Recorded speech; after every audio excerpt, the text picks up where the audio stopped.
ہماری کیا جرت کہ آپ کے لیے دعا کریں۔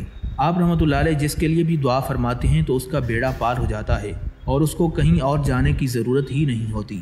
جلیبی فروش کہنے لگا کہ جب اس فقیر نے مجھے یہ بات کہی تو میں فوراً بغداد شریف میں آ گیا اور یہاں پر میں نے آپ کی تلاش شروع کر دی۔ آج دیکھیے کہ آپ رحمۃ اللہ علیہ خود بخود چل کر میری دکان پر تشریف لائے ہیں۔ اب دیکھیے آپ کے آنے سے کیسا نور آ گیا ہے۔ حضور میرے حق میں دعا فرمائیں، اللہ پاک میری زندگی کو آسان فرما دے، مجھے اپنی بیوی بچوں کی بہت فکر ہے۔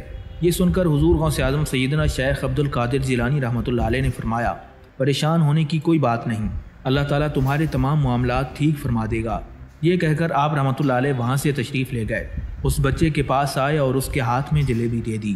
ابھی سرکار غوث اعظم رحمۃ اللہ علیہ وہاں سے جانے والے تھے کہ ایک دوسرا بچہ آ گیا۔ اس نے آ کر کہا کہ حضرت آپ نے اسے جلیبی لا کر دی ہے، مجھے بھی جلیبی لا کر دیں۔ آپ رحمۃ اللہ علیہ نے فرمایا ٹھیک ہے، میں تمہیں بھی جلیبی لا کر دیتا ہوں۔ یہ دیکھ کر مرید بہت غصہ ہونے لگے کہ حضرت آپ نے ایک بچے کے لیے یہ کام کر دیا ہے، آپ کی ذات بہت اونچی ہے، آپ کے کام کرنے والے تو ہم ہیں، ہم اس بچے کو جلیبی لا کر دیں گے۔ لیکن حضور غوث اعظم رحمۃ اللہ علیہ نے فرمایا کہ نہیں، یہ بچے مجھ سے کہہ رہے ہیں اور میں ان کا کہا نہیں ٹال سکتا۔ مریدین کہنے لگے حضور آپ بہت مصروف شخصیت ہیں، کیوں ان چھوٹے بچوں کی باتیں سن رہے ہیں؟ حضور غوث اعظم رحمۃ اللہ علیہ نے ہاتھ کے اشارے سے انہیں روکا اور فرمایا، اللہ تعالیٰ نے ہمیں جس کام کے لیے چنا ہے بس ہم وہی کام کر رہے ہیں، تم لوگ اللہ تعالیٰ کی حکمت کو نہیں سمجھ رہے۔ پھر جتنی بار وہ بچے آپ رحمۃ اللہ علیہ کو بھیجتے رہے، آپ ان کے لیے جلیبیاں لاتے رہے، حتیٰ کہ آخری بچے کو بھی آپ رحمۃ اللہ علیہ نے جلیبی لا کر دے دی اور وہ مزے سے جلیبی کھانے لگے۔ جلیبی کھانے کے بعد بچے آپ رحمۃ اللہ علیہ کو دعائیں کرنے لگے اور کہنے لگے، آپ بہت اچھے انسان ہیں، ہم نے جس طرح آپ کے بارے میں سنا تھا آپ اس سے بھی زیادہ اچھے ہیں، جتنا ہم نے سن رکھا تھا آپ اتنے ہی زیادہ سخی ہیں، ہم آپ سے بہت زیادہ خوش ہیں۔ حضور غوث اعظم رحمۃ اللہ علیہ یہ سن کر مسکرا دیے۔ بچوں کی خوشی دیکھ کر آپ رحمۃ اللہ علیہ کو دلی اطمینان ملا۔ اب نماز کا وقت ہو رہا تھا۔ آپ رحمۃ اللہ علیہ نے مریدین سے کہا کہ چلو نماز پڑھنے کے لیے مسجد میں چلتے ہیں۔ پھر وہ سب مل کر مسجد میں چلے گئے اور اللہ تعالیٰ کی عبادت میں مصروف ہو گئے۔ کئی دن گزر گئے لیکن آپ رحمۃ اللہ علیہ کے مرید ابھی تک اس سوچ میں تھے، کیونکہ وہ آپ کے شاگرد تھے اور آپ کے ہر عمل کو دیکھتے تھے۔ اگر سرکار غوث اعظم رحمۃ اللہ علیہ کو کچھ ایسا عمل کرتے دیکھتے جس کی انہیں سمجھ نہیں آتی تھی تو ان کے ذہنوں میں کئی سوال اٹھتے تھے۔ خود حضور غوث اعظم رحمۃ اللہ علیہ یہ بات جانتے تھے، لیکن آپ کو پتہ تھا کہ قدرت کی طرف سے انہیں جواب مل جائے گا اور خود قدرت کی جانب سے انہیں بتا دیا جائے گا کہ بچے اگر جلیبی کی فرمائش کر رہے تھے اور بار بار آپ رحمۃ اللہ علیہ اگر جلیبی والے کے پاس گئے تو اس میں کیا حکمت تھی۔ چنانچہ پھر ایسا ہی ہوا کہ بہت جلد ان کو جواب مل گیا، کیونکہ کچھ دنوں بعد وہ بوڑھا جلیبی والا حضور غوث اعظم رحمۃ اللہ علیہ کی بارگاہ میں حاضر ہوا تو اس نے اپنے سر پر جلیبی کا ٹوکرا رکھا ہوا تھا اور وہ بے حد خوش نظر آ رہا تھا۔ جلیبی والا شخص بارگاہ غوثیت میں پہنچا اور حضور غوث اعظم رحمۃ اللہ علیہ کی خدمت میں جلیبی کا ٹوکرا پیش کرتے ہوئے کہنے لگا، حضرت آپ کی دعا سے میری بگڑی ہوئی بات بن گئی ہے۔ سب مریدین وہاں پر بیٹھے تھے۔ اس نے کہا کہ جب میں نے آپ سے دعا کی درخواست کی تھی کہ آپ میرے لیے دعا فرمائیں تو آپ نے میرے حق میں دعا فرمائی اور کہا کہ میرے تمام معاملات اللہ رب العزت نے بہتر فرما دیے ہیں، تو اس دن سے میری دکان میں برکت ہو گئی ہے۔ یقین جانیے اس سے پہلے دکان میں ایک گاہک بھی نہیں آتا تھا، لیکن اب آپ رحمۃ اللہ علیہ کے آنے کی برکت سے وہاں پر لوگ ختم ہی نہیں ہوتے، ایک کے بعد ایک لوگ میرے پاس سے جلیبی خریدتے ہیں اور کہتے ہیں کہ اس شہر میں اس سے زیادہ لذیذ جلیبی ہم نے پہلے نہیں کھائی تھی۔ میرے ہاتھ کی بنائی ہوئی جلیبی کے کھانے کو لوگ لنگر غوثیہ سمجھتے ہیں۔ سبحان اللہ، اللہ رب العزت نے میرے کاروبار میں اتنی برکت ڈالی ہے کہ اب میں رزق بانٹنے پر مجبور ہو گیا ہوں۔ میں یہ سمجھتا ہوں کہ یہ سب کچھ آپ کی دعاؤں کی بدولت ہوا ہے۔ اب آپ یہ جلیبی خود بھی کھائیں اور اپنے مریدین میں بھی تقسیم کر دیں۔ اس کے بعد حضور غوث اعظم رحمۃ اللہ علیہ کے مرید بھی اس جلیبی کو کھانے لگے اور سرکار غوث پاک رحمۃ اللہ علیہ نے خود بھی اس جلیبی کو تناول فرما لیا۔ حضور غوث پاک رحمۃ اللہ علیہ نے فرمایا کہ اللہ تبارک و تعالیٰ نے ہمیں یہ طاقت دی ہے کہ 5 سال سے لے کر 100 سال کے بزرگ تک بھی یہ بات مانتے ہیں کہ اگر وہ ہمارے پاس آ کر دعا کروائیں تو اللہ تعالیٰ اس دعا کو سنتا ہے، اس بندے کا کہا نہیں ٹالتا اور اس کے مشکل حالات کو ٹال دیتا ہے۔ حضور غوث اعظم رحمۃ اللہ علیہ کے مریدین اب یہ بات سمجھ گئے کہ آپ رحمۃ اللہ علیہ ان بچوں کی بات کیوں مانتے رہے اور کیوں آپ رحمۃ اللہ علیہ نے ان بچوں کی بات پر اتنی اہمیت دی تھی، کیونکہ ایک بوڑھے کی مدد کرنے کے لیے آپ رحمۃ اللہ علیہ نے یہ سب کیا تھا، وسیلہ وہ معصوم بچے بنے۔ لیکن اللہ رب العزت نے حضور غوث پاک رحمۃ اللہ علیہ کو برکت کی وجہ سے اس کی دکان پر بھیجا۔ ناظرین، ایک مرتبہ سرکار بغداد حضور غوث اعظم سیدنا شیخ عبد القادر جیلانی رحمۃ اللہ علیہ دریا کی طرف تشریف لے جا رہے تھے تو وہاں کنارے پر انہوں نے ایک 90 سال کی بڑھیا کو دیکھا جو انتہائی پرسوز انداز میں زار و قطار رو رہی تھی۔ آپ رحمۃ اللہ علیہ نے اپنے ساتھ موجود ایک مرید سے پوچھا، یہ بوڑھی عورت کیوں رو رہی ہے؟ اس مرید نے بارگاہ غوثیت میں عرض کیا کہ یا حضرت، اس بوڑھی عورت کا اکلوتا خوبرو بیٹا تھا، بیچاری نے اس کی شادی رچائی، دلہا نکاح کر کے دلہن کو اسی دریا میں کشتی کے ذریعے اپنے گھر لا رہا تھا کہ اسی دوران کشتی الٹ گئی اور دلہا دلہن سمیت ساری بارات ڈوب گئی۔ اس واقعے کو برسوں گزر چکے ہیں، مگر ماں کو اب بھی اپنے بیٹے اور بہو کا انتظار رہتا ہے اور اس بیچاری کا غم جاتا ہی نہیں۔ روزانہ اس دریا پر آتی ہے اور بارات کو نہ پا کر رو دھو کر چلی جاتی ہے۔ حضور غوث پاک رحمۃ اللہ علیہ کو اس بوڑھی عورت پر بڑا ترس آیا۔ آپ رحمۃ اللہ علیہ وہیں اللہ کے حضور سجدہ ریز ہو گئے اور ڈوبی ہوئی کشتی دریا سے برآمد ہونے کی التجا کرنے لگے۔ ابھی شیخ عبد القادر جیلانی رحمۃ اللہ علیہ نے سجدے سے سر بھی نہیں اٹھایا تھا کہ اچانک وہ کشتی دلہا دلہن اور باراتی اپنے تمام ساز و سامان کے ساتھ سطح آب پر نمودار ہو گئی۔ پھر چند ہی لمحوں میں وہ کشتی کنارے آ لگی۔ تمام باراتی حضور غوث اعظم سیدنا شیخ عبد القادر جیلانی رحمۃ اللہ علیہ سے دعائیں لے کر خوشی خوشی اپنے گھر پہنچے۔ حضور غوث اعظم رحمۃ اللہ علیہ کی اس کرامت کا چرچہ ہر طرف پھیل گیا، جسے سن کر بے شمار کفار نے سیدنا شیخ عبد القادر جیلانی رحمۃ اللہ علیہ کے دست حق پر ایمان قبول کر لیا۔ زیادہ تر لوگ یہ نہیں جانتے کہ حضور غوث اعظم رحمۃ اللہ علیہ کی دعا سے جو ڈوبی ہوئی کشتی برآمد ہوئی تھی، اس کے دلہا حضرت سید کبیر الدین شاہ دولہ دریائی رحمۃ اللہ علیہ تھے، جن کا مزار مبارک پاکستان کے معروف صنعتی شہر گجرات میں مرجع خلائق ہے۔ ناظرین، حضور غوث اعظم سیدنا شیخ عبد القادر جیلانی رحمۃ اللہ علیہ کا وجود ہر ایک کے لیے رحمت رہا۔ آپ کو ماننے والے جن و انسان دونوں رہے ہیں۔ آپ کے بیان کو سبھی سنا کرتے تھے اور جس کو فیض اور برکات حاصل کرنا ہوتی تھیں وہ حاصل کر لیتا تھا۔ شیخ عبد القادر جیلانی رحمۃ اللہ علیہ کا مرتبہ اتنا اونچا اور عالی ہے کہ آپ کے حکم کے فرما بردار صرف انسان نہیں بلکہ جنات بھی رہے ہیں۔ یہ ایک بہت بڑے سانپ کا واقعہ ہے۔ آپ رحمۃ اللہ علیہ جب بھی بیان فرماتے تو وہ آپ کو دور سے سنا کرتا تھا۔ وہ ایک شرپسند شیطانی فطرت والا ناگ تھا اور وہ آپ کو تکلیف پہنچانا چاہتا تھا، لیکن آپ کے پر اثر بیانات کو سن کر وہ کچھ کر نہیں پاتا تھا۔ اس کی ہمت نہیں ہوتی تھی کہ وہ حملہ کرے۔ وہ جب بھی آتا تو دیکھتا کہ لاکھوں کی تعداد میں مجمع ہے، وہاں بہت زیادہ لوگ موجود ہیں اور ایسے بیٹھے ہوتے ہیں جیسے بھکاری ہوں۔ جو شخص بھی حضور غوث اعظم رحمۃ اللہ علیہ کے بیان کو سن رہا ہوتا وہ رو رہا ہوتا تھا۔ شیطانی سانپ کا پکا ارادہ تھا کہ وہ اللہ کے ولی کو نیکی کے کام سے روکے اور وہ ذکر الہی نہ کر سکے۔ اس سانپ نے بہت سے عبادت کرنے والوں کو ان کی عبادت سے ہٹنے پر مجبور کر دیا تھا، اور یہی سوچ کر وہ آپ رحمۃ اللہ علیہ کے دربار میں آ کر چھپ کر بیٹھ جاتا کہ سرکار بغداد رحمۃ اللہ علیہ کو بھی ان کی عبادت سے ہٹایا جا سکے۔ اس شیطان سانپ نے ہر طرح سے حضور غوث اعظم رحمۃ اللہ علیہ کو بہکانے کی کوشش کی، لیکن آپ کے خوبصورت الفاظ میں اتنی طاقت تھی کہ وہاں وہ کچھ بھی کر نہیں پا رہا تھا۔ پھر ایک دن اس نے بڑے شیطان کی مدد لی اور کہا کہ میں اللہ کے ولی کو ان کی جگہ سے ہٹانا چاہتا ہوں۔ لوگ ان کے دیوانے ہیں، ان کے تابعدار ہیں اور ان کے فرما بردار ہیں۔ ان کے بیانات کو سننے کے لیے پاگل ہو جاتے ہیں، ان کی بہت تعظیم اور ادب کرتے ہیں، اور یہ بات مجھے برداشت نہیں ہوتی۔ اے شیطان، مجھے طاقت دو تاکہ میں اس کے کام میں رکاوٹ بن سکوں، تاکہ وہ کسی کو اچھی بات نہ سکھا سکیں اور کسی کو بھی کلمہ نہ پڑھا سکیں۔ اس طرح وہ سانپ شیطان کی مدد لے کر حضور غوث اعظم رحمۃ اللہ علیہ پر حملہ کرنے کا طریقہ سیکھ گیا۔ ایک دن جب سرکار غوث اعظم رحمۃ اللہ علیہ اپنے مدرسے میں جلوہ افروز تھے، بڑے بڑے عالم دین وہاں بیٹھے تھے اور بہت تعظیم اور ادب کے ساتھ بیان سن رہے تھے۔ اس بڑے اجتماع میں حضور غوث اعظم رحمۃ اللہ علیہ اس طرح بیان کر رہے تھے کہ لوگ اتنے محو تھے کہ کسی کو بھی اپنا ہوش نہیں تھا۔ اسی دوران اچانک وہ سانپ آ کر چھت سے زمین پر گر پڑا۔ وہاں پر موجود تمام لوگوں میں بھگدڑ مچ گئی۔ ظاہر سی بات تھی کہ وہ اتنا بڑا سانپ تھا اور اس نے آپ پر حملہ کر دیا تھا۔ ہر طرف خوف و ہراس پھیل گیا۔ لوگ ڈرتے ہوئے وہاں سے بھاگنے لگے۔ جو آپ کے چاہنے والے تھے ان کو بھی آپ کی فکر ہونے لگی، مگر سرکار بغداد حضور غوث اعظم رحمۃ اللہ علیہ اپنی جگہ سے نہیں ہلے۔ اب وہ سانپ دیکھ رہا تھا کہ آپ رحمۃ اللہ علیہ تو اپنی جگہ سے ہل ہی نہیں رہے، نہ ہی ڈر رہے ہیں اور نہ چہرے پر کوئی خوف ہے، بلکہ بڑے ہی مطمئن انداز میں بیٹھے ہیں اور اپنے بیان کو روکا ہی نہیں۔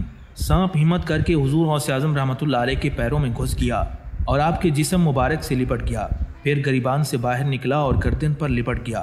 مگر قربان جائیں پیر و مرشد شہنشاہ بغداد پر کہ آپ ذرا برابر بھی نہ گھبرائے اور نہ ہی بیان کو بند کیا، بلکہ مسلسل بیان جاری رکھا۔ حضور غوث اعظم رحمۃ اللہ علیہ کو اس سانپ کی تو کوئی فکر ہی نہیں تھی۔ بالآخر وہ سانپ تھک ہار کر زمین پر گر گیا اور پھر زمین پر کھڑا ہو کر آپ کے سامنے کافی دیر تک باتیں کرتا رہا۔ وہ ایسے کھڑا تھا جیسے کوئی دشمن اپنے کیے گئے وار کے ناکام ہو جانے پر عاجز ہو گیا ہو اور ناکام ہو گیا ہو۔ پھر اپنی بات کہہ کر نہ جانے وہ سانپ کہیں غائب ہو گیا۔ لوگ جو یہ ناقابل یقین منظر دیکھ رہے تھے اور سمجھ رہے تھے کہ وہ آپ کو بڑا نقصان پہنچائے گا، لیکن اس نے ایسا نہ کیا، تو وہ حیران و پریشان لوگ جو آپ کے چاہنے والے تھے دوبارہ آپ رحمۃ اللہ علیہ کے پاس آئے اور عرض کرنے لگے، حضور یہ تو یقین نہ کرنے والی بات ہے کہ اتنا خطرناک سانپ جس کی جسامت اتنی بڑی ہے وہ تو منٹوں میں کسی کو بھی چٹ کر جاتا ہے، لیکن وہ تو آپ کے ساتھ کچھ کر ہی نہیں پایا۔ پھر آپ رحمۃ اللہ علیہ کے سامنے بیٹھ کر کیا بولا اور اس نے آپ سے کیا باتیں کی؟ حضور غوث اعظم سیدنا شیخ عبد القادر جیلانی رحمۃ اللہ علیہ نے ارشاد فرمایا، وہ سانپ جو آپ سب نے دیکھا ہمارا دشمن تھا، وہ ہمیں بہکانے آیا تھا اور تکلیف پہنچانے آیا تھا۔ وہ چاہتا تھا کہ یہ بیان رک جائے، یہاں پر اللہ اور اس کے رسول صلی اللہ علیہ وآلہ وسلم کا کوئی ذکر نہ ہو۔ وہ کئی دنوں سے یہاں گھات لگا کر چھپ کر بیٹھا تھا، لیکن آج جب اس نے ہمت کی اور ہمارے جسم سے لپٹ گیا تو اس کو لگا کہ اس کے اندر کی طاقت ختم ہو چکی ہے۔ وہ اس لیے کیونکہ اللہ تبارک و تعالیٰ کی حفاظت بہت بڑی ہے، شیطان تو ہمارا کھلا دشمن ہے۔ پھر بھی وہ تھک ہار کر ہمارے سامنے آ کر کہہ رہا تھا، اے پیروں کی پیر دستگیر، میں نے بہت سارے عابد و زاہد دن رات اللہ کا شکر ادا کرنے والے، جن کی نمازیں کبھی بھی نہیں چھوڑتی تھیں اور جو دل میں اللہ کی تسبیح بیان کیا کرتے تھے، میں نے ان سب کو آزمایا۔ میں نے اس سے کہا کہ زندگی اور موت دینے والی ذات اللہ تبارک و تعالیٰ کی ہے، تو محض ایک مخلوق ہے، موت تو تجھے بھی آنی ہے، تو میرا کیا بگاڑے گا؟ سب سے بڑی حفاظت تو اللہ تعالیٰ کی ہوتی ہے۔ یہ سننے کے بعد وہ سانپ غائب ہو گیا۔ پھر اس کے آگے حضور غوث اعظم رحمۃ اللہ علیہ نے مجمع کے آگے خطاب کرنا شروع کر دیا اور لوگوں کے ڈر کو ختم کر دیا۔ وہ سانپ اپنی ضد کا پکا تھا، شیطان اس کا دوست تھا۔ وہ دل ہی دل میں سوچتا رہتا تھا کہ یہاں تو میں کچھ بھی نہیں کر پایا، اتنے لوگوں کے درمیان بھی یہ بزرگ اپنی بڑائی بیان کر رہے تھے، یہ ضرور اس بات پر فخر کر رہے تھے کہ مجھ جیسا بڑا سانپ ناکام ہوا، میں اب ڈر کر واپس نہیں جاؤں گا، میں ان کو ان کے اسلام سے منکر کر کے ہی رہوں گا۔ یہ اس سانپ کی گندی اور ناپاک خواہش تھی۔ دراصل وہ جانتا ہی نہیں تھا کہ سامنے کوئی عام شخصیت نہیں، بلکہ اس کے سامنے ولیوں کے سردار کی شخصیت بیٹھی ہے۔ وہ سانپ اسی طاق میں تھا کہ کسی دن اکیلے میں ملے تو سب سے پہلے ان کو نقصان پہنچاؤں گا اور ان کی نماز توڑواؤں گا۔ پھر ایک دن اس سانپ کو اس وقت موقع مل گیا جب آپ رحمۃ اللہ علیہ ایک مسجد میں نماز میں مشغول تھے۔ حضور غوث اعظم رحمۃ اللہ علیہ اللہ کی محبت میں سجدے ہی کیے جا رہے تھے۔ اسی دوران وہی خبیث سانپ وہاں رینگتا ہوا آ گیا۔ پھر وہ آپ رحمۃ اللہ علیہ کی جائے نماز کے پاس پہنچا اور اس نے آپ کے سجدے کی جگہ پر سر رکھ کر منہ کھول دیا۔ اس کو اس بات پر بڑا ہی گھمنڈ تھا کہ اب تو بچنے کی کوئی صورت نظر نہیں آ رہی۔ اگر کوئی معمولی انسان ہوتا تو وہ ڈر کے مارے نماز ہی توڑ دیتا، لیکن حضور غوث اعظم رحمۃ اللہ علیہ تو اللہ کے سوا کسی سے ڈرنے والے نہیں تھے۔ آپ رحمۃ اللہ علیہ قیام میں صورتیں پڑھتے ہی جا رہے تھے اور چہرے مبارک پر کوئی ڈر نہیں آیا تھا۔ جب سرکار غوث اعظم رحمۃ اللہ علیہ سجدے میں جانے لگے تو بہت سکون سے اسے ہٹا دیا، جیسے وہ کوئی موذی تکلیف دینے والا جانور نہیں بلکہ کوئی کیڑا ہو۔ اس پر وہ سانپ بلبلا گیا اور پیچھے نہ ہٹا، بلکہ وہ آپ کی گردن سے لپٹ گیا۔ پھر بھی آپ رحمۃ اللہ علیہ نے نماز نہیں توڑی بلکہ برابر نماز ادا کرتے رہے۔ اب اس جہنمی سانپ نے اپنی گرفت ڈھیلی کی اور گردن سے اپنے پل کھول کر آپ رحمۃ اللہ علیہ کے کرتے کے اندر لے گیا اور آپ کی ایک آستین سے گھس کر دوسری آستین سے نکل گیا۔ اب سانپ ہر طرح سے نماز توڑوانے کی کوشش کر رہا تھا کہ کبھی تو آپ ہٹیں گے، کبھی تو نماز کو درمیان سے توڑیں گے، لیکن سرکار بغداد رحمۃ اللہ علیہ نے پوری نماز ادا فرمائی اور نماز کو مکمل کر لینے کے بعد آپ نے سلام پھیرا۔ یہ دیکھ کر سانپ نے خود کو ڈھیلا چھوڑ دیا اور بغیر کچھ بولے غائب ہو گیا۔ وہ کہاں سے آیا تھا اور کیوں آیا تھا یہ سب اس وقت نہیں بتایا۔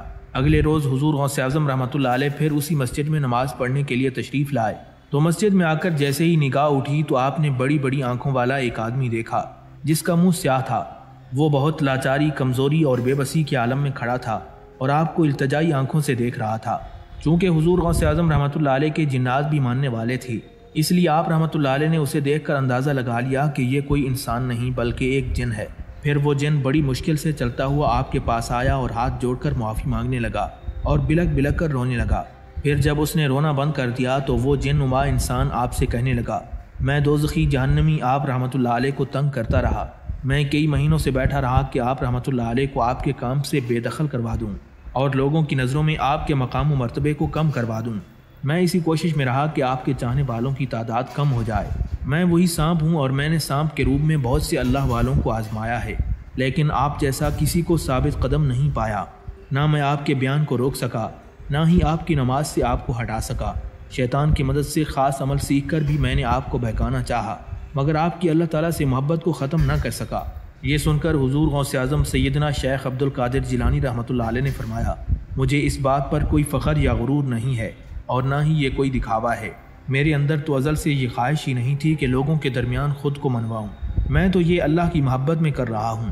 یہ تو اللہ کا کرم ہے کہ لوگ مجھے چاہتے ہیں، تم جیسے جنات بھی مجھے چاہتے ہیں۔ کیا تم جانتے ہو کہ شروع میں مجھ پر سختیاں رکھی گئیں، جب سختیاں انتہا کو پہنچ گئیں تو میں عاجز آ کر زمین پر لیٹ گیا۔ اس وقت بھی میری زبان پر قرآن مجید کی یہ 2 مبارک آیتیں آئیں، فَإِنَّ مَعَ الْعُسْرِ يُسْرًا، إِنَّ مَعَ الْعُسْرِ يُسْرًا، بے شک دشواری کے ساتھ آسانی ہے، بے شک دشواری کے ساتھ آسانی ہے۔ پھر اس انسان نما جن نے آپ رحمۃ اللہ علیہ سے سوال کیا کہ حضرت آپ اپنے دست مبارک پر مجھے توبہ کروائیں اور میں مسلمان ہونا چاہتا ہوں۔ اس کے بعد وہ جن حضور غوث اعظم رحمۃ اللہ علیہ کے دست حق پر مسلمان ہو گیا اور اس نے گناہوں سے توبہ کر لی۔ ناظرین، حضور غوث اعظم سیدنا شیخ عبد القادر جیلانی رحمۃ اللہ علیہ فرماتی ہیں کہ زمانہ طالب علمی میں جب میں بغداد شریف میں مقیم ہو کر تعلیم حاصل کر رہا تھا تو اس وقت جو دینار میری والدہ ماجدہ نے مجھے دیے تھے وہ بھی اب ختم ہو چکے تھے، جس کی وجہ سے مجھے کافی تنگ دستی اور آزمائش کا سامنا کرنا پڑا تھا۔ کئی روز تک مجھے کھانے کے لیے کچھ بھی نہ ملا۔ اب ایسا حال تھا کہ کسی کے آگے ہاتھ پھیلانے اور اللہ کے سوا کسی سے مانگنے سے مجھے شرم آتی تھی۔ میرے ذہن میں یہ بھی خیال آتا تھا کہ میں کسی سے کچھ کہوں یا کسی کو یہ بھی کہوں کہ مجھے بھوک لگی ہے یا مجھے کھانے کے لیے کچھ دے دو۔ اگر اس ویرانے سے جنگل سے کچھ مل جاتا تو یہ تو اللہ رب العزت کی جانب سے ہوتا، مگر کسی انسان کے آگے آ کر شرم سے سر جھکانا یہ منظور نہیں تھا۔ میں تو شروع سے قرض لینا ہی نہیں چاہتا تھا کہ قرض لوں اور کسی کو کہوں کہ مجھے کچھ کھانے کو دے دے، لیکن کیا کرتا کہ اس ویرانے جنگل میں کچھ بھی نہیں مل رہا تھا۔ حال ایسا تھا کہ آنتوں سے آواز آنے لگی اور ایسی حالت تھی کہ شاید دم ہی نکل جاتا۔ بھوک زوروں سے لگ رہی تھی اور اس جگہ کھانے کے لیے کچھ بھی نہیں تھا۔ میں نے اللہ تبارک و تعالیٰ کی بارگاہ میں دعا مانگی، اے اللہ تو ہی کوئی انتظام کر دے، غیب سے میری مدد کر دے اور غیب سے روٹی کا انتظام کر دے۔ ایک دن بھوک کی شدت سے میں دریائے دجلہ کی طرف گیا تاکہ وہاں گھاس یا سبزی کے پتے کھا سکوں، مگر وہاں مجھ سے پہلے بہت سے فقراء اور درویش موجود تھے۔ اگر کوئی چیز انہیں ملتی تو اس پر سب کا رش پڑ جاتا۔ میں انہیں دیکھ کر شہر واپس آ گیا کہ وہاں کوئی چیز تلاش کروں، لیکن وہاں بھی کچھ نہیں ملا۔ بالآخر میں بھوک سے نڈھال ہو کر مسجد کے ایک کونے میں بیٹھ گیا اور اللہ رب العزت کا ذکر کرنے لگا۔ شدت بھوک اور پیاس سے میرا سر چکرانے لگا اور آنکھوں کے سامنے اندھیرا چھانے لگا۔ پھر یہ حالت ہو گئی کہ اٹھنا مشکل ہو گیا۔ فاقہ اس قدر بڑھ گیا کہ جسم میں جان نہیں بچی تھی۔ تبھی غیب سے ایک آواز آئی، اے عبد القادر، اب آپ برداشت نہیں کر سکو گے، اٹھو اور کسی سے قرض لے لو، کسی سے قرض لے کر اپنے لیے روٹی لاؤ۔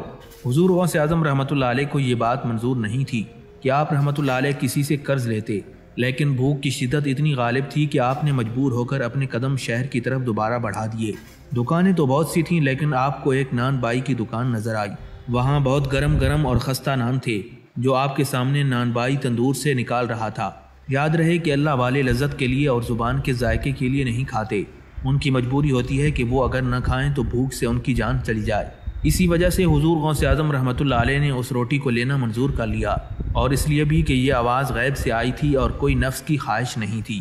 اب آپ رحمۃ اللہ علیہ چلتے ہوئے نان بائی کے پاس پہنچے۔ اس نان والے نے آج تک آپ کو نہیں دیکھا تھا، کیونکہ آپ رحمۃ اللہ علیہ نے اس سے بلکہ کسی سے بھی روٹی نہیں لی تھی۔ اس نان والے کے دل میں اللہ تعالیٰ نے ان کے لیے یہ بات ڈال دی تھی کہ یہ اللہ تعالیٰ کی برگزیدہ بندے ہیں اور جوانی میں ہی اللہ رب العزت کی طرف رجوع کر چکے ہیں۔ یہ طالب علم ہیں، اس لیے ان کے لیے روٹی کا انتظام کیا جائے۔ نان بائی کے دل میں خود بخود آپ رحمۃ اللہ علیہ کی عزت آ گئی اور ایسا لگنے لگا کہ وہ آپ کو پہچانتا ہے، آپ کی بہت عزت کرتا ہے۔ حضور غوث اعظم رحمۃ اللہ علیہ فرمانے لگے کہ وہ مجھ سے کہنے لگا، آپ عبد القادر ہیں؟ میں نے کہا ہاں، میں عبد القادر ہوں۔ اس نے پوچھا، وہی عبد القادر جو بغداد شریف میں علم حاصل کرنے کے لیے آیا ہے؟ آپ رحمۃ اللہ علیہ نے فرمایا، ہاں میں وہی ہوں۔ اس نان بائی نے کہا، کیا لینا چاہتے ہو؟ میں نے کہا کہ اگر میں روزانہ تم سے ایک نان بطور قرض لوں تو کیا تم مجھے دے دو گے؟ مجھے بہت بھوک ہے اور بھوک سے پڑھا نہیں جا رہا۔ نان بائی کہنے لگا، ارے آپ کیسی باتیں کرتے ہیں، یہ تو سب آپ کا ہے، ایک نان کیا آپ تو پوری دکان لے لیں، مجھے کوئی اعتراض نہیں ہوگا۔ لیکن سرکار غوث اعظم رحمۃ اللہ علیہ نے فرمایا، نہیں، مجھے صرف ایک نان چاہیے، تم مجھے روزانہ 1 یا 1.5 نان دے دینا، اور اس کے بدلے جب بھی میرے پاس پیسے ہوں گے تو میں تمہیں قرض لٹا دوں گا، کیونکہ میں اپنے سر پر کوئی بھی قرض نہیں رکھتا۔ یہ سن کر نان والے نے کہا کہ حضرت مجھے کوئی مسئلہ نہیں، میں نے آپ سے کہہ دیا ہے کہ یہ سب کچھ آپ کا ہے، جتنا دل چاہے آپ نان لے سکتے ہیں، لیکن میں نے کہا کہ مجھے صرف ایک نان چاہیے جس سے میرا پیٹ بھر جائے اور جس کی وجہ سے مجھ سے پڑھا جا سکے۔ اس کے بعد حضور غوث اعظم رحمۃ اللہ علیہ نے نان لے لیا اور واپس جنگل میں آ گئے اور اللہ رب العزت کا شکر ادا کرنے لگے۔ اس کے بعد حضور غوث اعظم رحمۃ اللہ علیہ فرماتے ہیں کہ میں اپنی کتاب پڑھنے لگا، علم حاصل کرنے لگا۔ میں علم کی منازل طے کرتا جا رہا تھا۔ یہ علم دنیا کا علم نہیں تھا، بلکہ آپ رحمۃ اللہ علیہ کی ذات پر اسرار و رموز کھل رہے تھے۔ آپ رحمۃ اللہ علیہ کو وہ باتیں معلوم ہو رہی تھیں جو کسی عام انسان کو پتہ نہیں چل پاتی۔ یقیناً یہ وہ علم تھا جس سے دنیا اور انسانیت کو فائدہ پہنچنے والا تھا۔ اب یوں ہی دن گزرتے گئے۔ پھر ایک دن حضور غوث اعظم رحمۃ اللہ علیہ کے دل میں خیال آیا کہ میں تو روزانہ نان والے سے ایک نان لیتا ہوں اور وہ مجھے بڑی محبت سے نان دے دیتا ہے، میری عزت بھی کرتا ہے، لیکن کیا یہ ٹھیک ہے کہ میں قرض پر قرض لیتا جا رہا ہوں، جبکہ میں نے اس سے یہ وعدہ کیا تھا کہ میں یہ اپنا قرض لوٹا دوں گا، لیکن میرے پاس ابھی تک پیسے نہیں ہیں۔ پھر میں کیسے اس نان والے کے پیسے واپس کروں گا؟ مجھے یہ خیال اتنی شدت سے آیا کہ میں اپنے آپ سے کہنے لگا، اے عبد القادر، قرض تو قرض ہوتا ہے اور تم قرض کی روٹی کھاتے جا رہے ہو، کچھ تو کرنا پڑے گا۔ اس نان والے کو پیسے تو دینے پڑیں گے، لیکن کوئی طریقہ نظر نہیں آ رہا تھا۔ حضور غوث پاک رحمۃ اللہ علیہ فرماتے ہیں کہ مجھے اتنی شرم آئی کہ شرم کے مارے میں کتنے دن تک روٹی لینے کے لیے اس کے پاس جاتا ہی نہیں تھا کہ کیسے میں اس سے نظریں ملاؤں گا۔ بہت دن گزر گئے اور میں اس نان والے کے پاس نہیں گیا۔ ایک دن میں بیٹھا سوچ رہا تھا کہ نان بائی کا قرض اسے کیسے لوٹاؤں گا کہ اچانک غیب سے آواز آئی۔ کہنے والا کہہ رہا تھا کہ اے عبد القادر، آپ کی روٹی کا ذمہ اللہ تعالیٰ نے لیا ہے، اب اس بات کی فکر کیوں کرتے ہو؟ آپ کو ضرور جانا چاہیے تھا۔ حضور غوث پاک رحمۃ اللہ علیہ نے فرمایا کہ میں تو یہی سوچ کر ہی شرما گیا کہ قرض کی روٹی میں کیسے کھاؤں، اب میں وہاں نہیں جاؤں گا۔ میں نے یہ فیصلہ کیا ہے کہ اس نان والے سے روٹی نہیں لوں گا اور اس کے پاس بھی نہیں جاؤں گا۔ فوراً غیب سے آواز آئی، اے عبد القادر، قرض کی ادائیگی کرنے تو جانا ہی پڑے گا، اللہ تعالیٰ آپ کو بہت چاہتا ہے، آپ پر کسی کا کوئی قرض نہیں ہے، آپ اس کی فکر نہ کریں۔ آپ کے قرض کو لوٹانے کی ذمہ داری خود اللہ تعالیٰ نے لے لی ہے، جو تمام خزانوں کا مالک ہے، جو بادشاہوں کا بادشاہ ہے۔ آپ کی ذمہ داری تو اس کے ہاتھ میں ہے، آپ کیوں فکر کرتے ہیں اور آپ کیوں پریشان ہوتے ہیں؟ حضور غوث پاک سیدنا شیخ عبد القادر جیلانی رحمۃ اللہ علیہ نے فرمایا، میں روٹی کا قرضہ کیسے اتاروں گا؟ غیب سے آواز آئی، اے عبد القادر، اس جگہ پر جاؤ جو ہم آپ کو بتا رہے ہیں، کسی سے بات چیت کیے بغیر وہاں جو بھی چیز ملے گی وہ اٹھا لینا اور اس سے نان والے کا قرض چکتا کر دینا۔ آپ رحمۃ اللہ علیہ نے فرمایا کہ میں بتائے ہوئے مقام پر پہنچا۔ وہ جگہ آبادی سے بہت دور تھی، وہاں ویرانہ ہی ویرانہ تھا اور کسی ذی روح کا آنا جانا ہی نہیں تھا۔ میں نے دیکھا دور ایک تھیلا چمک رہا تھا۔ میں اس تھیلے کے پاس گیا اور کھول کر دیکھا تو وہ آٹے کا تھیلا تھا، اور کوئی معمولی آٹے کا تھیلا نہیں تھا، بلکہ لگ رہا تھا کہ تازہ آٹا پیس کر تھیلے میں بھرا گیا ہے۔ آپ رحمۃ اللہ علیہ فرماتے ہیں، میں دل ہی دل میں بہت خوش ہوا اور دل کو اطمینان آ گیا۔ میں نے آٹے کے اس وزنی تھیلے کو اٹھایا اور نان والے کے پاس آ گیا۔ اس نے کہا، حضور یہ کیا ہے؟ میں نے کہا، خود دیکھ لو۔ وہ شخص بھی اسے آٹے کا تھیلا سمجھ رہا تھا، اور جیسے ہی اس نے آٹے کے تھیلے کا منہ کھولا تو مارے حیرت کہ اس کی چیخ نکل گئی۔ وہ پریشان ہو کر کہنے لگا، یہ کیا ہے؟ میں نے کہا، تم نے کیا دیکھا ہے؟ اس نے کہا، حضور یہ آٹے کا تھیلا نہیں بلکہ اس کے اندر تو سونا ہی سونا ہے۔ نان بائی کہنے لگا، حضور اتنی جلدی کرنے کی کیا ضرورت تھی، اور اگر آپ نے دینا ہی تھا تو چند سکے ہی دے دیتے، روٹیاں اتنی زیادہ نہیں تھیں، اور کچھ دن تو آپ میرے پاس آئے ہی نہیں تھے۔ میں آپ کا انتظار کر رہا تھا، اور جب آپ آئے ہیں تو سونے سے بھرا ہوا تھیلا لے کر آئے ہیں۔ حضرت قرض تو اتنا زیادہ نہیں تھا جتنا آپ نے مجھے لوٹا دیا ہے۔ حضور غوث اعظم رحمۃ اللہ علیہ فرمانے لگے، یہ ہماری طرف سے نہیں، یہ تمہیں اللہ تعالیٰ کی طرف سے ملا ہے۔ اللہ تعالیٰ نے ہمارا ذمہ لیا ہوا تھا، اس لیے تمہارا قرض لوٹا دیا ہے، اور پھر جس کا قرض اللہ تعالیٰ اتارے تو اس کے پاس تو پھر بے حساب ہی رزق ہوگا۔ حضور غوث اعظم رحمۃ اللہ علیہ کی یہ کرامت دیکھ کر نان والا آپ کا عقیدت مند بن گیا۔ ناظرین، یہ واقعہ حضور غوث اعظم سیدنا شیخ عبد القادر جیلانی رحمۃ اللہ علیہ کے دور کے ایک ایسے شخص کا ہے جسے زندگی میں کوئی بھی مرشد کامل نہیں ملا تھا۔ اب اس شخص کی عمر 60 سال ہو چکی تھی، یعنی 60 سال کی عمر تک اسے کوئی بھی مرشد کامل بیعت ہونے کے لیے نہیں ملا تھا۔ تعجب کی بات یہ تھی کہ اس کی بیوی مرید تھی اور اس کی اولاد بھی کسی نہ کسی پیر کے مرید ہو چکے تھے، لیکن یہ شخص جسے اب تک کوئی مرشد کامل بھی سمجھ میں نہیں آیا تھا۔ اس آدمی کے ساتھ مسئلہ یہ تھا کہ جب بھی کوئی بزرگ علاقے میں آتے تھے اور اسلام کی تبلیغ کیا کرتے تھے تو یہ شخص انہیں اوپر سے نیچے تک بڑے غور سے دیکھتا تھا۔ اگر کوئی پیر صاحب 99% تک بھی مکمل ہوتے، ان کے اندر کوئی بھی خامی نہ ہوتی، اور اگر ان کی کوئی 1% بات بھی اس شخص کو سمجھ میں نہ آتی تو وہ یہ کہہ دیتا کہ نہیں یہ صحیح بزرگ نہیں ہے اور یہ پیر بنانے کے لائق بھی نہیں ہے۔ وہ شخص اتنا حساس تھا کہ اگر کوئی پیر صاحب دائیں پیر کی بجائے بایاں پاؤں جوتے میں پہلے ڈال دیتے تو یہ شخص ایسا ہی کہتا تھا کہ نہیں یہ تو پیر بنانے کے لائق بھی نہیں ہے۔ یہ اس شخص کی فطرت میں شامل تھا کہ وہ ہر انسان کے اندر خامیاں ہی ڈھونڈتا رہتا تھا، کسی کی خوبیوں پر اس کی نظر نہیں رہتی تھی۔ ایک دن یہ شخص اپنے گھر پہنچا تو اس کی بیوی نے کہا، اب آپ کوئی نہ کوئی پیر بنا لیں، ورنہ زندگی اور موت کا کوئی بھروسہ نہیں۔ اگر آپ مرشد کامل کے بغیر اس دنیا سے چلے گئے تو بہت برا ہوگا۔ ہمارے بڑے بزرگوں کا کہنا ہے کہ جس کا کوئی پیر نہیں ہوتا اس کا پیر شیطان ہوتا ہے۔ لیکن اس شخص نے اپنی بیوی کو بھی کہہ دیا کہ جب تک مجھے صحیح مرشد کامل نہیں ملے گا میں اس وقت تک کسی کا مرید نہیں بنوں گا۔ اس کی بیوی کہنے لگی کہ آپ کی یہ بات تو ٹھیک ہے، لیکن زندگی اور موت کا کوئی بھروسہ نہیں ہوتا۔ اگر میں مر گئی تو قیامت کے دن میں اپنے مرشد کامل کے ساتھ اٹھوں گی، لیکن اس وقت آپ کیا کریں گے؟ بیوی کی بات سن کر اس شخص کا دماغ کھل گیا۔ اس نے کہا، یہ بات تو میری بیوی نے بالکل پتے کی ہے۔ زندگی اور موت کا تو حقیقت میں کوئی پتہ ہی نہیں۔ اگر ایسا ہوا کہ میں صبح کا سورج نہ دیکھ پاؤں تو میرا کیا حال ہوگا؟ یہ خیال ابھی گزرا ہی تھا کہ اس شخص نے عشاء کی نماز پڑھی اور بستر لگایا۔ بستر پر لیٹے ہوئے وہ اس خیال میں گم تھا اور اسے نیند بھی نہیں آ رہی تھی۔ وہ اس خیال کے بارے میں سوچ رہا تھا کہ اگر میں مر گیا اور بنا پیر کے ایسے ہی چلا گیا تو میرا حشر کیا ہوگا؟ اب اس بندے کا دماغ چل پڑا تھا کہ آخر وہ کیا کرے۔ رات کا جب تیسرا پہر ہوا تو یہ شخص اٹھ کر بیٹھ گیا اور اس نے اللہ تبارک و تعالیٰ سے وعدہ کیا کہ یا اللہ بہت ہو گیا، میں نے بہت نکتہ چینی کی، لوگوں میں بہت دیکھا اور لوگوں کے عیب تلاش کرتا رہا، ان کی خوبی کو میں نے نہیں دیکھا بلکہ ان کی خامیاں دیکھتا رہا۔ اب کچھ بھی ہو جائے میں کبھی کچھ نہیں دیکھوں گا۔ اے میرے پروردگار، میں تجھ سے وعدہ کرتا ہوں کہ میں ابھی گھر سے باہر نکلوں گا اور جس انسان پر بھی میری نظر پڑے گی میں اسے اپنا پیر بنا لوں گا، چاہے وہ کوئی بھی انسان ہو اور چاہے وہ جیسا بھی انسان ہو۔ وہ شخص اپنے گھر سے یہ عہد کر کے نکل گیا۔ اس نے دیکھا کہ سامنے چوروں کا قافلہ جا رہا تھا جس میں تمام چور موجود تھے، اور اس قافلے میں جو چور سب سے پیچھے تھا وہ اس شخص کے سامنے آ گیا۔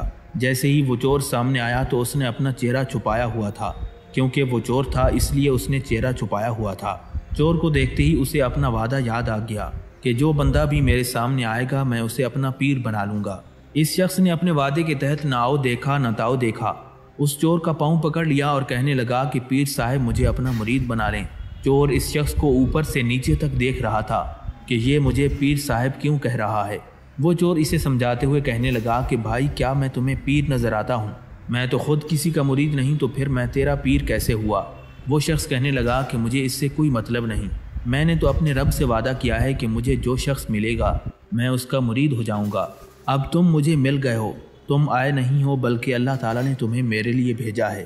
چور حیران ہو کر کہنے لگا کہ اے بھائی، اے پاگل آدمی، میں چور ہوں، وہ جو سب سامنے جا رہے ہیں وہ سب بھی چور ہیں، اور میں تجھے کیا بتاؤں کہ میں نے اپنی زندگی میں کیا کیا گناہ کیے ہیں۔ اگر تم نے مجھے ایسے ہی پکڑ رکھا تو میرا قافلہ مجھ سے دور چلا جائے گا۔ یہ شخص بھی بڑا ضدی تھا، کہنے لگا آپ جو بھی ہو، چاہے چور ہو چاہے گناہگار ہو، پہلے مجھے مرید کرو اور پھر چلے جانا۔ چور کہنے لگا تو پاگل آدمی ہے، میں تجھے کیا مرید کروں؟ میں تو خود خطرے کے نشان سے اوپر چل رہا ہوں، یعنی میرے گناہ اتنے زیادہ ہیں کہ میں خود بھی یہ نہیں کہہ سکتا کہ میری آخرت کیا ہوگی۔ میں تجھے کیسے مرید کر لوں؟ میں تو بہت بڑا چور ہوں۔ اس چور نے اس شخص کو اپنے تمام گناہ بتائے تاکہ یہ اس سے دور ہو جائے، لیکن یہ شخص بڑا ہی ضدی تھا۔ اس شخص نے چور کے پاؤں اور زیادہ مضبوطی سے پکڑ لیے اور کہنے لگا کہ اب تو میں بالکل بھی نہیں جاؤں گا، اب تو میں بالکل بھی نہیں چھوڑوں گا۔ چور نے پوچھا تو ایسا کیوں کہتا ہے؟ وہ کہنے لگا آج تک میرے سامنے جتنے بھی پیر آئے ہیں سب نے اپنی ہی تعریف کی ہے، یا پھر ساتھ والے مریدوں سے اپنی تعریف کرواتے رہے۔ تم تو اپنی تعریف نہیں بلکہ برائی کر رہے ہو۔ میں اب سمجھ گیا کہ سب نقلی تھے اور تم اصلی ہو۔ وہ چور اب دل ہی دل میں سوچنے لگا کہ یا اللہ یہ کیا ماجرا ہے، میں تو سوچ رہا تھا کہ میں اپنی اتنی برائی کروں گا تو یہ مجھ سے پیچھا چھڑوا کر چلا جائے گا، لیکن یہ تو الٹا اور زیادہ ضد پر آ گیا ہے۔ اب چور کے دماغ میں ایک خیال آیا تو اس نے اس شخص سے کہا کہ میں تیرا پیر ہوں اور تو میرا مرید ہے۔ یہ شخص کہنے لگا کہ حضور آپ میرے پیر ہیں اور میں آپ کا مرید ہوں۔ اس چور نے کہا کہ پیر کا حکم ماننا کتنا ضروری ہے۔ یہ شخص ہاتھ جوڑ کر کہنے لگا کہ حضور میں جانتا ہوں، اگر آپ مانگو گے تو میں اپنا سب کچھ حتیٰ کہ جان بھی دے دوں گا۔ چور کہنے لگا کہ نہیں، مجھے جان نہیں چاہیے، بس میرا حکم اتنا ہے کہ تو مجھے چھوڑ دے۔ اس شخص نے اپنی ضد میں آ کر کہہ دیا کہ اے میرے پیر و مرشد، میں تمہیں اپنی جان دے دوں گا لیکن تمہیں ہرگز نہیں چھوڑوں گا، پہلے آپ مجھے مرید کریں۔ یہ عجیب و غریب منظر دیکھ کر چور سوچنے لگا کہ یہ شخص تو بہت ضدی ہے، مجھے کچھ نہ کچھ ترکیب سوچنی پڑے گی۔ پھر وہ چور اس شخص سے مخاطب ہو کر کہنے لگا کہ دیکھو سامنے گھر ہے، یہی ہمارا آج کا نشانہ تھا۔ میرے چور ساتھی تو پتہ نہیں کس گھر میں چلے گئے، لیکن ہمارا نشانہ اسی گھر میں چوری کرنے کا تھا۔ تمہارے سامنے جو گھر ہے، ابھی میں تمہارے ساتھ وہاں چلوں گا اور تمہاری نظروں کے سامنے چوری کروں گا، اس کے بعد تو تم یقین کر لو گے کہ میں چور ہوں۔ وہ شخص کہنے لگا کہ آپ کا جو بھی یقین ہو، پہلے مجھے مرید کریں۔ یہ سن کر چور نے بھی